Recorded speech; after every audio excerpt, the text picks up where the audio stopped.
This video is about how narcs believe their lies. And now, whenever I start making a video, my roommate runs out and starts banging dishes and coughing. So I might have to go out to my car if that happens. Another narc. I'd say, as a chosen individual, as an empath, as a scapegoat, I'd say about 60% of our population is narcissistic nowadays. Now, they are attracted to me. If you're watching this channel, most likely they're attracted to you too. So that number might be a little bit elevated because of how often they're all around surrounding me. But at least from my perspective, it's 60%. And if I was just a run-of-the-mill person and I wasn't an empath, a scapegoat, chosen one, maybe I would say more around 40% or 50%. But I guarantee you they're at least 40% of the population nowadays. So they believe their lies. They believe that you wrong them in so many instances where you did not wrong them. You were simply trying to safeguard yourself, or a number of these other things that I want to discuss right now. So if you went no contact, they, in the bottom recesses of their soul, believe that you took advantage of them after all the things that they did for you, and how they were there for you, and how they upheld the end of their contract in these transactional interactions, because they believe that's the way everyone is.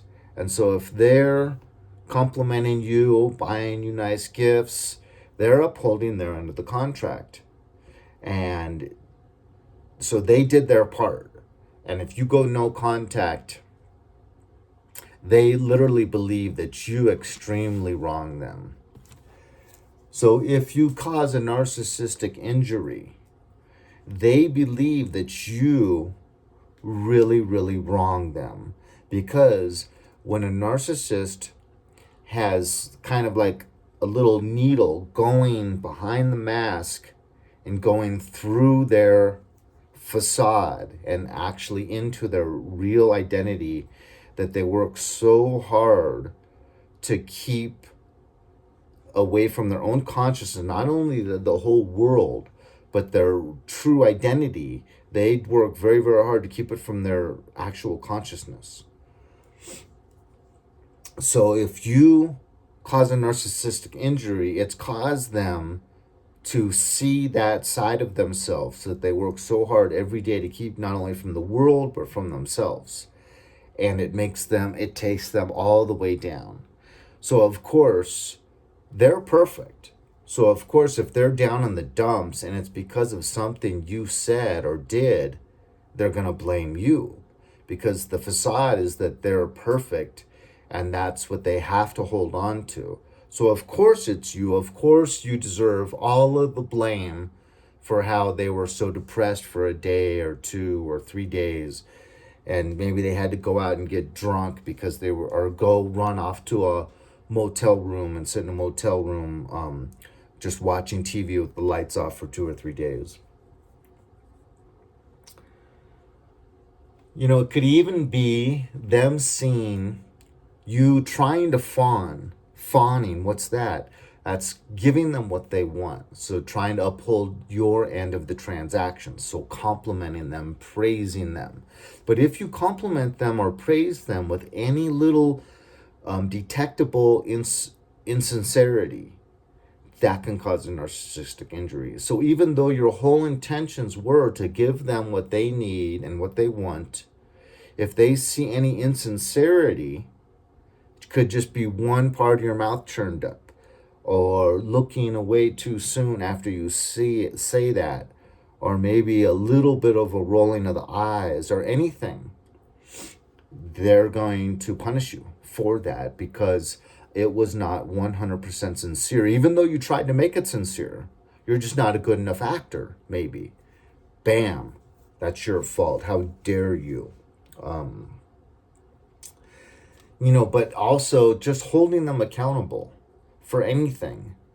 So if they're future faking and they've been promising you that they're going to stop working two jobs where they for money they don't need, and they never stop working two jobs and they never have any free time for you, yet they've been promising this for a year or two, and you call them on it and you say, it was literally back in 2022 that you promised me that summer of 2022 that we were going to take a long vacation, just you and I.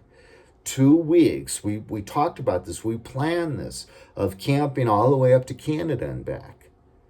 And then all of a sudden you wouldn't drop any, you couldn't get off any of those jobs. And then it was the following summer.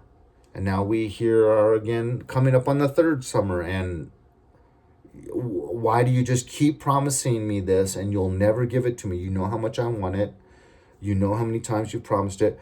That can cause, because you're holding them accountable, right? And so they're going to blame you for being rude and being asinine. If you catch them in a lie and you actually confront them about it, you told me you're going here, and I found out through my friend that saw you going out to this nightclub. When you promised me you were going here and you didn't tell me and you didn't go where you promised me and you went out for a girls' night without telling me. Why are you keeping that secret from me? Huge explosion. You're to blame for that conflict. Instead of just admitting to it and apologizing, that's simple, right? But once again, they're perfect.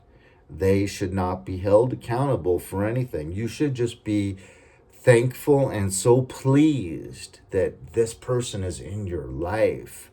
You should just be considering them a godsend and praising them nonstop and cleaning up after them and checking their engine oil in their car and just taking care of them, being their handmaid, their servant, their slave, nonstop, 24 hours a day, 7 days a week. Double standards, they hold you and expectations of you way, way up here, but they should be allowed to get away with anything. So these double standards really, really show themselves in cleaning. I made a video about 100% hatred, and I forget what the second part of the name was, but the first part's 100% hatred, where, I talk about cleaning and lack thereof. And it's on you, and they're going to force you. They will cut off their nose to spite their face. So they'll leave everything filthy, and it's on you. And they don't care if it's totally a mess, right?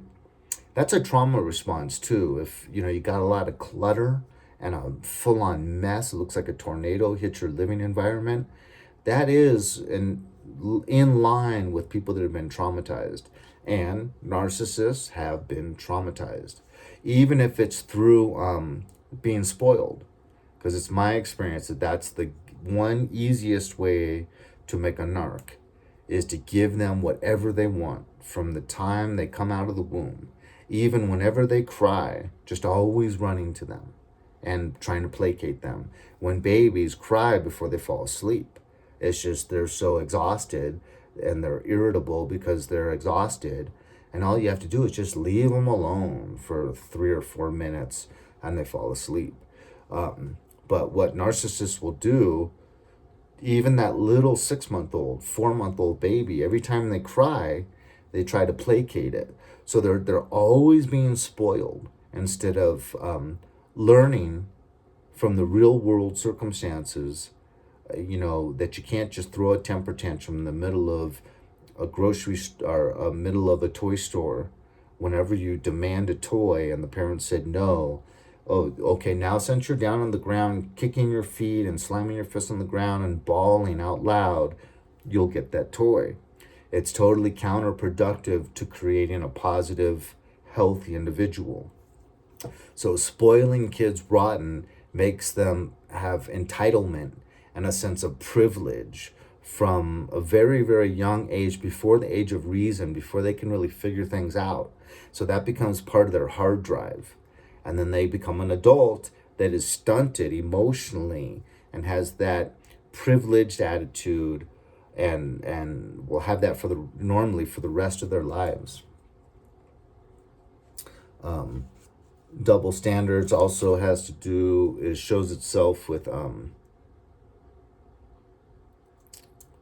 can't read my own writing, being on time. Okay, so if they're stuck waiting for you at a coffee shop for 15 minutes because you're running 15 minutes late due to traffic or whatever, there's going to be hell to pay. Yet they should be allowed to get away with that every time. Hell, they could be 30 minutes late, an hour late, and you're not expected to say anything that could contradict that impression that they are super special and you need to just bow down and just give thanks for their presence in your life. Doing what they say. So if you call them on not doing what they say they're going to do, you keep telling me you're going to clean the back porch. This month alone, you've promised me at least 6 times you're going to clean the porch. At this time, on this day, you promised you would clean the porch. It's still not cleaned. So once again, holding them accountable. I'm cleaning the front porch. I've done it every time that I've promised I'm going to do it. And the back porch is your job, and you've broke 6 promises, so there's that double standard again. Well, of course, you're going to do it when you promise you're going to do it, because in their mind, it's like, you're my servant. You're my slave. That's your job. But it's not my job to clean the back porch. I don't care how many times I've tried to placate you and get you off my back by promising that I would clean it. So they believe their lies. I hate to use my family members, but my own father was pulled out of his doctorate program. He was trying to get a PhD in philosophy. And my grandfather, his father, just wanted him to go into real estate because he had a lot of real estate dealings and a lot of property. And he just wanted my dad to be in real estate so that he could do all the business aspects of this real estate and continue to buy more and to sell the ones he wanted him to sell.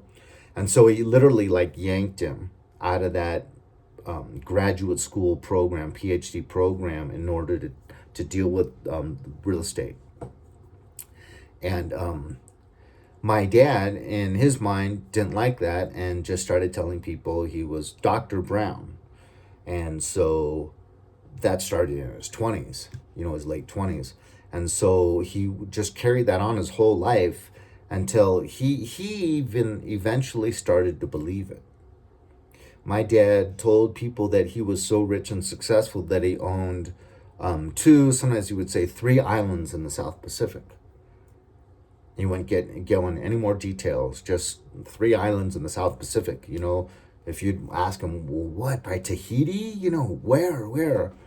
Well, that's, I'd rather not disclose that at this time, but, because I'm looking at my 4th, and I'd rather not discuss that right now. And every so often, when I'd walk by him on the phone, I would hear that same lie over and over. Several times a month, about how I own islands in the South Pacific. And I think he told that lie for a good 15, 20 years. And I think he actually, that false persona started to believe that he actually owned islands in the South Pacific. So there's almost like this, it's almost like, psychopathy. They start to believe weird, bizarre stuff. Okay, the noise is starting. I better wrap this up. Okay, so, but just constantly living with narcissists really, really teaches you to rely on the good Lord. because they just come for you and they surround you, and you just have to accept that people are not for me.